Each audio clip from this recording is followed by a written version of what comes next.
Slice 1 to 3 Roma tomatoes. Then you're going to line an air fryer with parchment paper, add some spinach, your sliced Roma tomatoes, then you're going to sprinkle this with sea salt and nutritional yeast. Then we're going to roast these babies.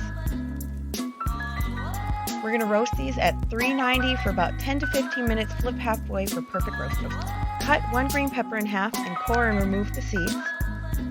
Then we're going to take out our air fried tomatoes and add them to our pepper to equal 6 ounces. Slice an avocado in half, take out the pit, and then we're going to slice these into nice small pieces. Then we're going to add this to our peppers, 2 ounces. Then we have our full fat. Then we're going to add 2 ounces whole milk ricotta cheese to the other slice of our pepper. Then we're going to sprinkle it with everything but the bagel seasoning and some hot sauce. Add 2 ounces ham or any sugar-free deli meat you want. Put your slices together, slice in half, which is optional. You could just eat it whole. Perfect sandwich.